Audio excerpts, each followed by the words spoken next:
Então, a partir de agora, pessoal, a gente já vê a parte dinâmica da partícula, né? Então, não estou trabalhando apenas com a partícula no que a gente chama de leito fixo, onde apenas o fluido escoa sobre ela. Mas a gente tem diversas forças que atuam sobre essa partícula. Quando o somatório das forças, vocês já viram em fenômenos 1, física, o somatório das forças é igual a zero, essa partícula realmente permanece parada. Quando uma dessas forças, ou quando o somatório das forças é diferente de zero, uma dessas forças se sobrepõe sobre outras, essa partícula se movimenta, tá? Então, basicamente, a gente já apenas alguns conceitos aqui que vocês já têm conhecimento, né? Só para a gente relembrar. Então, a força é igual a massa vezes a aceleração, né? Então, essa força aqui é a resultante de todas as forças que atuam sobre o corpo.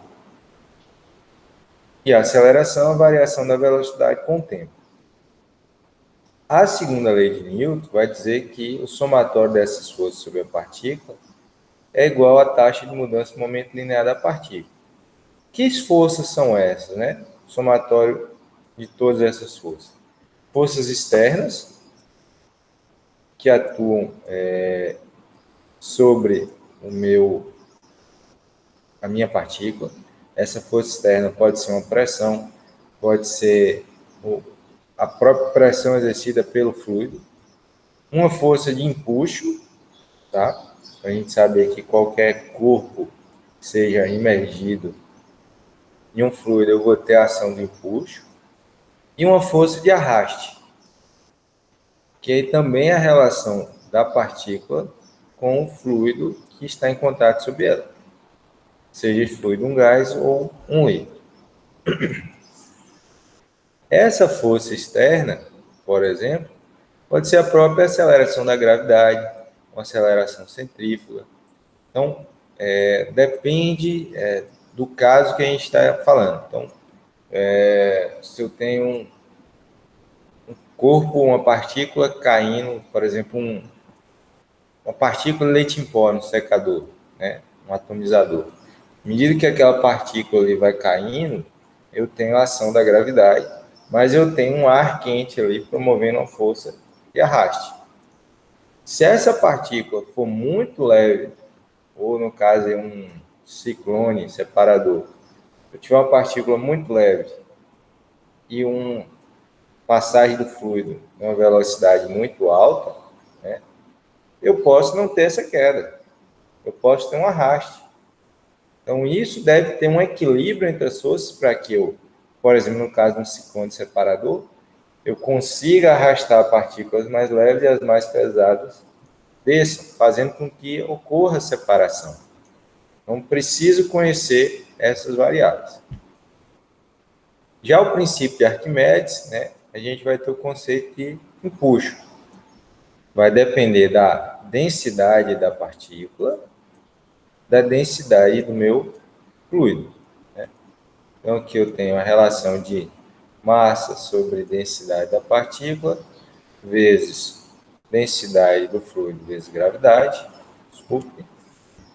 E aqui a mesma relação, substituindo, ao invés de uma força da gravidade, no caso uma queda livre, uma aceleração centrífuga, quando a gente está trabalhando aí no movimento de centrífugas, por exemplo, centrifugação.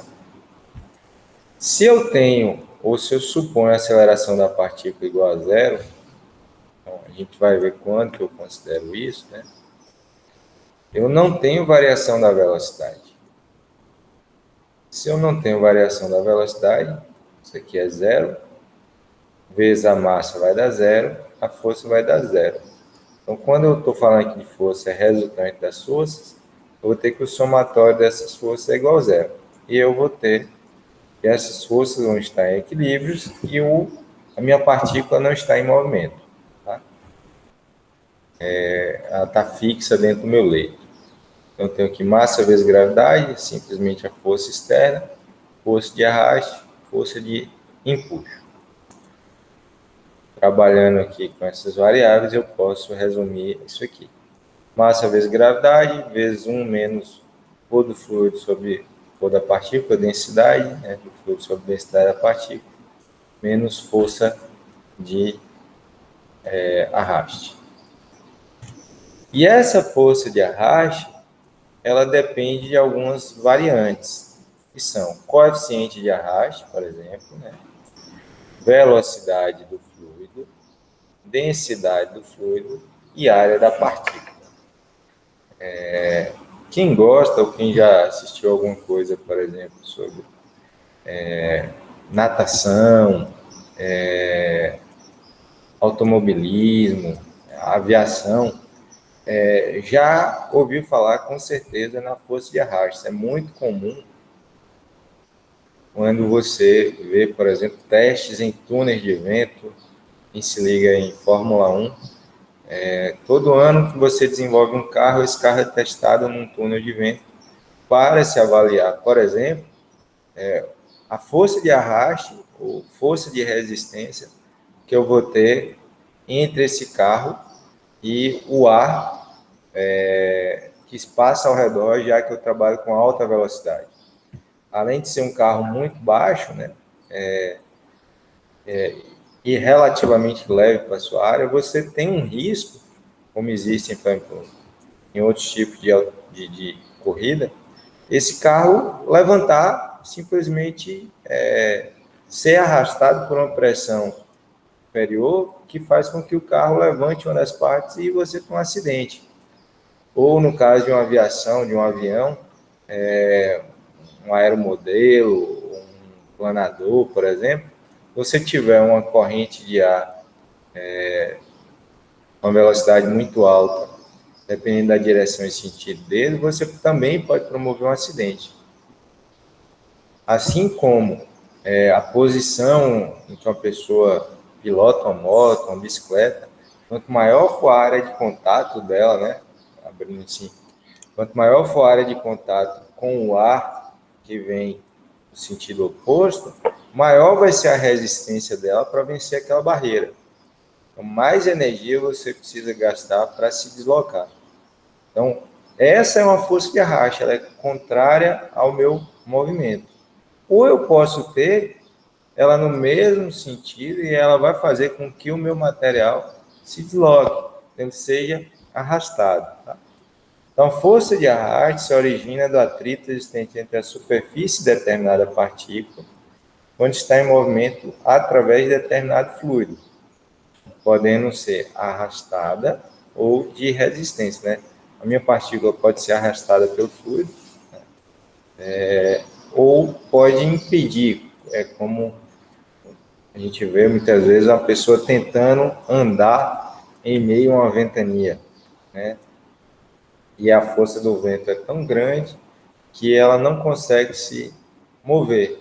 E se ela tira um pouquinho, por exemplo, o pé de apoio, tira aquela força que ela está exercendo, o vento pode derrubá-la, né? É uma força de arraste. E essa força depende desse coeficiente de arraste, né? O coeficiente de arraste depende, entre outros fatores, do número de Reynolds para cada partícula. Então, a gente já viu o número de Reynolds, ele depende das características do meu fluido, mas ele também depende, nesse caso, da minha partícula. Então, eu tenho ρdV sobre μ. Lembre-se que a gente usava muito esse D aqui como diâmetro da tubulação, e aqui eu estou falando do diâmetro da partícula. Então, quanto maior a partícula, quanto maior o diâmetro dessa partícula, maior vai ser o número de Reynolds. Tá?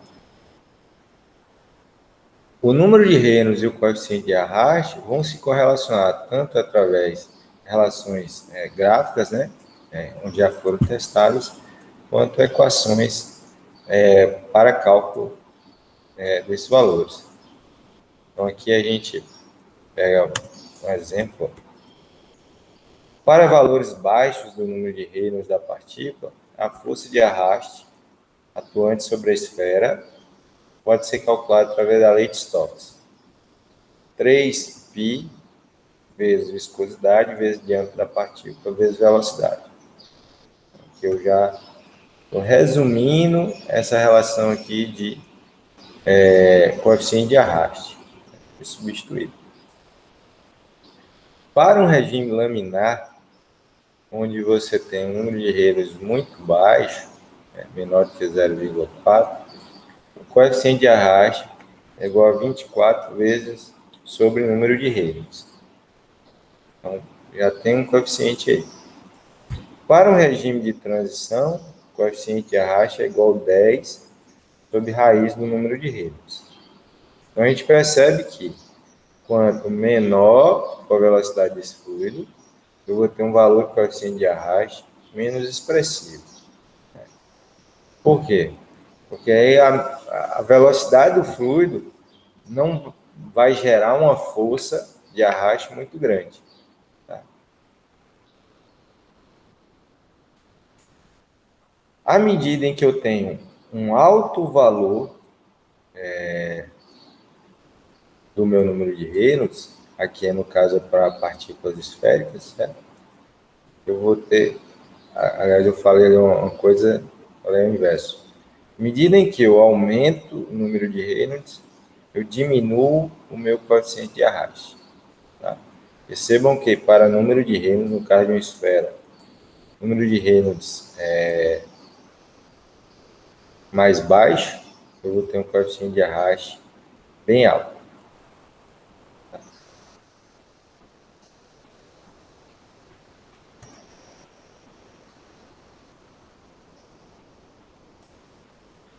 Aqui eu tenho uma relação também para a esfericidade, né? Então, não necessariamente isso aqui se restringe a esferas, já que eu tenho,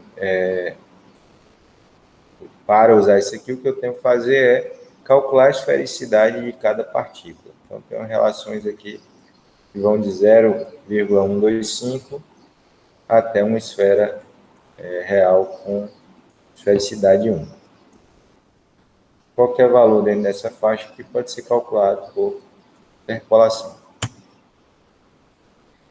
Por que eu preciso conhecer esses valores?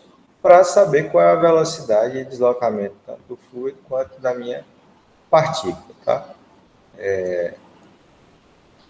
Como os dois se movimentam, né? O fluido não vai estar parado, ele está em movimento, mesmo que em velocidade pequena, ou a minha partícula, que geralmente pode ficar parada, fixa, eu vou ter velocidade desses corpos.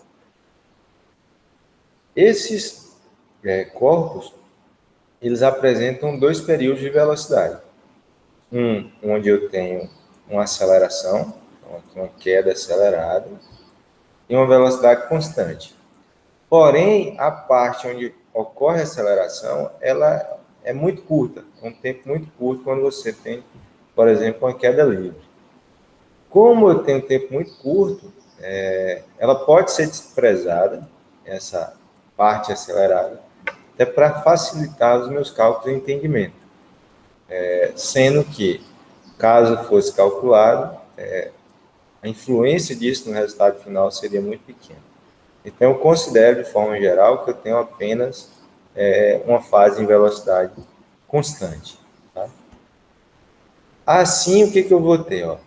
Variação da velocidade com o tempo, né, que nesse caso, como é velocidade constante, ela é zero, vai ser igual a gravidade vezes 1 menos densidade do fluido sobre densidade da partícula, menos coeficiente de arraste, velocidade ao quadrado, velocidade do fluido, né? Fluido, ou da partícula, depende do que está em movimento, densidade do fluido, área da partícula, sobre 2 vezes a massa. Igual um lado ao outro, né? Aqui eu vou ter as relações, já que esse termo aqui é zero, pode ser igualado, lado ao outro. Aqui a substituição apenas da aceleração que eu tenho, ao invés da gravidade, aceleração centrífuga. No caso, já igualado um lado ao outro, para uma partícula esférica, eu vou ter essa relação. Tá? Então, o que foi feito aqui foi a substituição da área, relação de volume, né?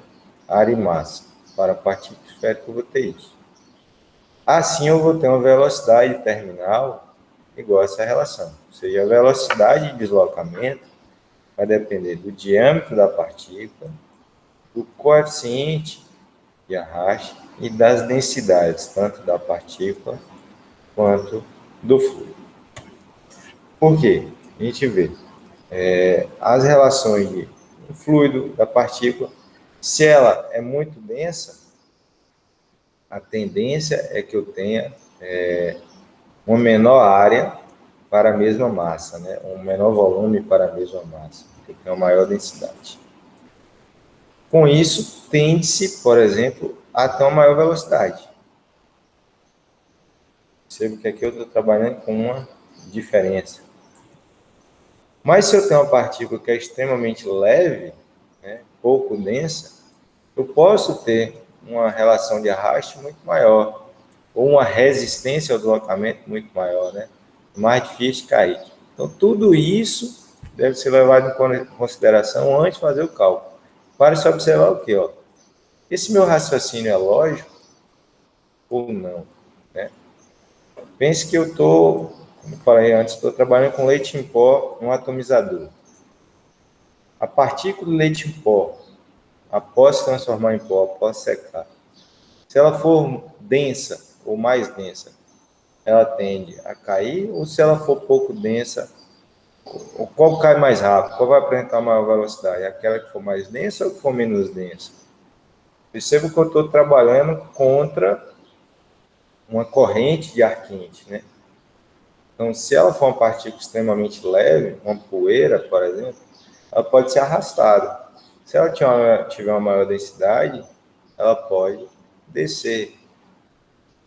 Quanto mais rápido ela desce, maior a velocidade. Então, tudo isso são pontos que eu preciso avaliar, preciso imaginar antes de realizar o cálculo. Até para, como eu já falei para vocês anteriormente, todo cálculo vai resultar num número. Mas esse número é lógico ou não? Né? Basta eu pegar esses variáveis aqui, colocar um número e fazer a conta? Não é bem assim.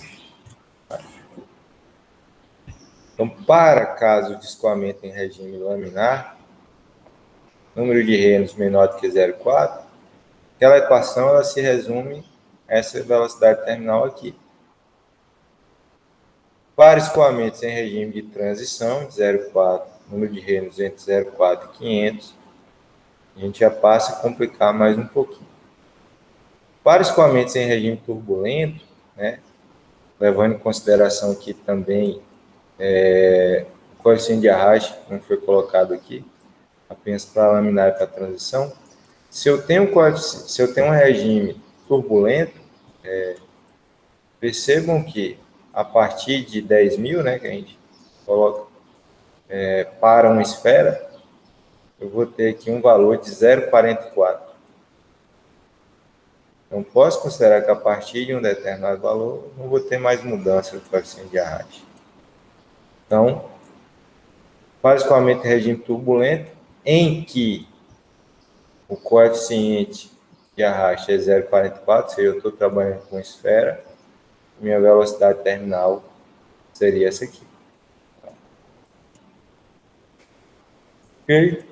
Então, aqui pegando mais um exemplo, nesse caso aqui ficou como caracterização de partículas, não é caracterização de partículas, eu passei batido, que é dinâmica de partículas. Tá?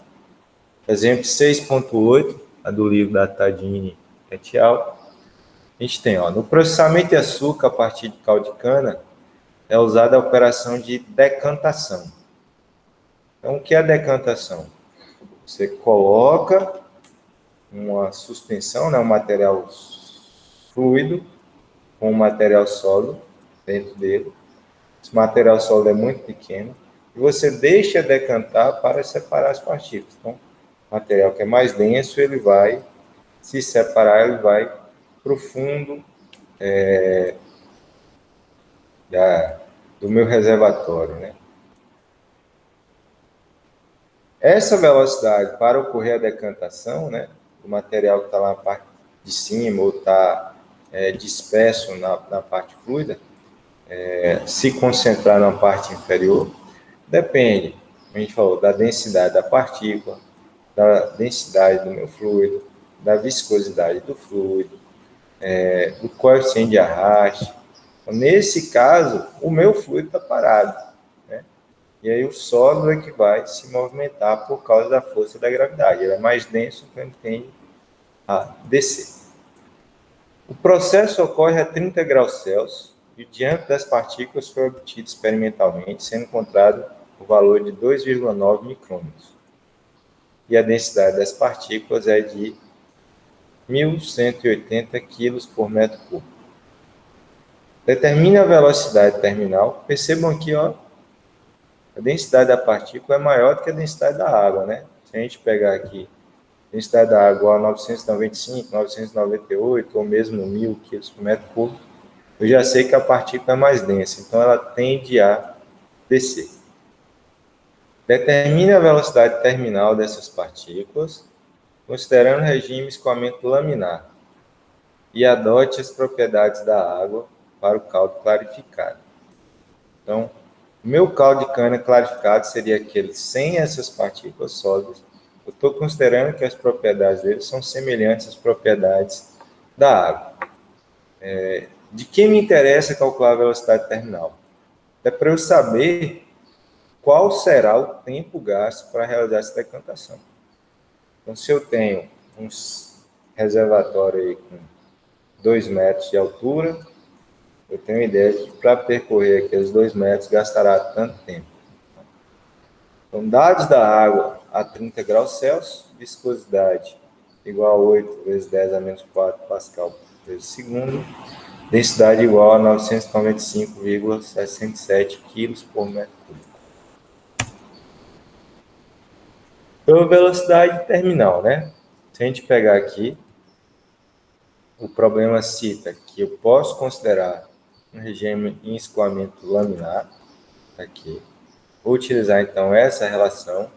Preciso da densidade da partícula, foi dada. Preciso da consideração da densidade do fluido, foi dado. Pede para se considerar da água. Viscosidade também é da água. E o diâmetro da minha partícula foi dado no problema. Então, se torna fácil calcular dessa maneira. Encontrei uma velocidade terminal de 1,056 vezes 10 a menos 6 metros por segundo. Velocidade muito baixa, ok? É isso mesmo? É uma velocidade baixa. Se a gente compara com o deslocamento de um carro, ela é baixo. Tá? Mas eu posso analisar isso de um ponto de vista que eu estou tendo um fluido se deslocando, um sólido se deslocando pela ação da gravidade dentro de um fluido.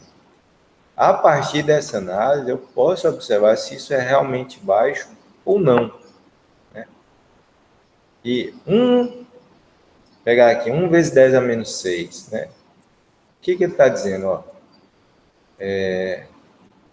1 vezes 10 a menos 3, eu estou falando aí de milímetro. Né? Então, ele está dizendo, ó, percorre 1 milímetro a cada segundo. No caso, menos 3. É 1000 vezes menor do que 1 milímetro. Então, eu estou trabalhando aí na fase de micrômetro. 1 micrômetro a cada segundo. Tá? Se a gente avaliar que a partícula tem 2,9 micrômetros, é o diâmetro dela, é como se fala assim, ó, cada partícula que eu tenho, ela se desloca metade dela a cada segundo. Passou um segundo, ela sai daqui e para um pouquinho na metade, vai descendo. Quanto tempo levará para que todo esse material seja acumulado no final?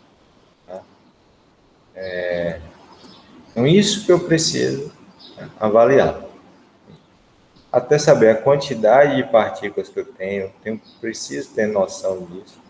Por isso, os processos, como aqui é um caso de decantação, né, na verdade, uma sedimentação da partícula sólida para depois decantar.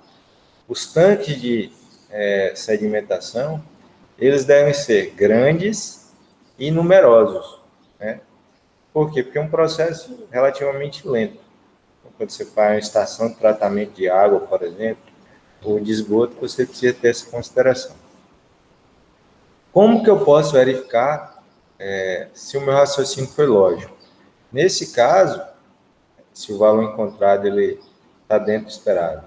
Nesse caso, que ele calculou o número de Reynolds. Pegou esse mesmo valor terminal, calculou o número de Reynolds com as demais informações. A mesma densidade do fluido, a velocidade terminal que foi encontrada, a densidade da partícula, o diâmetro da partícula, desculpe, e a viscosidade. Tá? E aí ele encontrou 3,81 vezes 10 a menos 6. Esse valor é inferior a 0,4. Ou seja, realmente é um regime laminar. Se esse valor tivesse dado algo superior a 0,4, significaria que eu não encontrei uma velocidade característica de um regime laminar. Então, a minha hipótese inicial estaria incorreta. Tudo bem? Então, continuando. No caso de leitos porosos, né, é o que a gente trabalha aqui, eu tenho uma circulação intensa de sólidos em conjunto com o fluido. Né? Nesse caso, eu posso ter um leito fixo, onde o sólido está em repouso e o fluido percola entre os espaços vazios, entre as partículas. Como a gente falou, é um agregado de partículas e o fluido vai passando por entre esses dutos, esse espaço vazio. Ou, no caso de uma fluidização, a velocidade do fluido é suficiente para provocar um movimento aleatório das partículas no leito, ou até mesmo carregar os particulados. Tá? Então, pense que aqui eu tenho uma matriz sólida, um filtro, por exemplo, como a gente falou na aula passada, eu falei algo sobre água mineral, né? Você tem lá a água, chega no solo, penetra, e ela vai arrastando alguns minérios e se deposita em aquíferos, gerando água mineral. Nesse caso, não é nem a velocidade que vai carregar alguns particulados, você também tem questões de interações químicas, né? Mas você tem um sólido que está em repouso e o fluido vai percolar entre esses dutos, entre esses espaços vazios. No caso de fluidização, você pode movimentar essas partes sólidas, né, ou mesmo arrastá-las. As características, ou o que vai diferir entre um e outro, é o nível, a intensidade do quanto isso ocorre. Tá? Para caracterizar isso, então a gente vai observar novamente aqueles pontos que a gente falou. A granulometria das partículas, que a gente já viu isso, tanto em filtração quanto em peneiramento. A área específica, e aí eu tenho tanto das partículas e o somatório delas vai ser a área específica do leito. A porosidade desse leito e a densidade do mesmo, que também depende da densidade das partículas. Por isso a gente tem os conceitos de densidade global, por exemplo, né, do leito. Aquela definida para o material quando ele está empacotado ou empilhado em um leito. Né? Falou, se eu tenho um reservatório cheio de pedrinhas ou de bola de gude ou qualquer coisa, aquilo ali pode ser considerado um leito. Então, a gente vê muitos exemplos de tanques de filtração de água, né, que faz com brita, areia, terra. Aquilo ali pode ser considerado um leito. Tá? Isso é a razão entre a massa do material e o volume total que ele ocupa. A porosidade, também no caso, pegando esse caso do filtro de água, eu tenho diversas porosidades em faixas diferentes. Por isso, se manda colocar, coloque areia fina, areia grossa, brita tal tamanho, brita tal tamanho, brita. Aí ele vai retendo material, e vai passando por entre outros pontos. Como muitas vezes bota lá, brita grossa, brita fina, areia, porque ela permite a passagem de alguns materiais do líquido, materiais sólidos maiores vão sendo retidos e depois vai reter. Só o material mais fino. Porosidade do leito é a fração do volume total que está vazio e é influenciada por vários fatores, né? Como a gente falou. O quanto que eu tenho de espaço vazio, de volume vazio, em relação ao volume total. O volume total do leito menos o volume de sólidos, então, como a gente falou, desconsiderando todos os espaços vazios, em relação ao volume total do leito. Isso vai depender de pontos como rugosidade das partículas, distribuição de tamanho, razão do diâmetro da partícula, tipo de empacotamento, ou seja, como elas estão arranjadas, diâmetro da minha coluna. Tá? A área superficial específica do leito, ou seja, a área de contato. Né? Depende, a área de superfície do leito disposta pelo fluido por unidade de volume do leito. Então, a relação entre a área e o volume que ele ocupa. Em razão da porosidade do leito, a área superficial específica do leito não coincide com a área superficial da partícula, mas podem se correlacionar. Aqui eu tenho a área superficial específica do leito, né? Depende da área superficial da partícula, menos sobre o volume do leito. A área específica do leito é igual à área superficial da partícula, vezes 1 menos porosidade. Ou ainda posso correlacionar dessa maneira. No caso de partículas esféricas, essa área superficial vai ser igual a 6 sobre o diâmetro da esfera. Mais simples. E a área superfície, a área específica do leito, igual a 6 diâmetro da esfera, 1 menos porosidade. Ok? Então a gente finaliza a primeira parte, como eu falei para vocês, é um assunto mais denso. Na semana que vem, a gente vê algumas equações para tipos de leito, de acordo com a dinâmica, e os tipos de leito que a gente tem. Então, já posso montar para vocês, elaborar alguns exercícios a partir dessa parte, ou até essa parte. Disponibilizo para vocês. E a partir da quarta que vem, eu disponibilizo a segunda parte, de acordo com os assuntos que a gente conseguir dar na semana que vem. E aí já vai ser a nossa penúltima aula, né? Faltando só o conteúdo final, para a gente fechar toda essa avaliação. Estava conversando com o professor Anderson, a gente já teve uma notificação hoje, uma portaria do Ministério da Educação, permitindo-se, ou indicando, na verdade, faltou eu ler ao certo, o retorno às aulas presenciais a partir de janeiro. Então, como a gente ainda não sabe ao certo isso, como vai ser o trâmite, tudo, todo mundo foi pego de surpresa hoje por essa portaria do MEC. A gente finaliza, independente de qualquer coisa, a nossa disciplina daqui a 15 dias, né? As nossas aulas, estão faltando 2 aulas, e as avaliações de vocês que são contínuas, tá bem? Abro espaço agora para as dúvidas que tenham tanto desse assunto quanto da avaliação que vocês estavam fazendo, tá bem? Então, vou encerrar a gravação, agradeço a atenção de vocês e abraço e até semana que vem.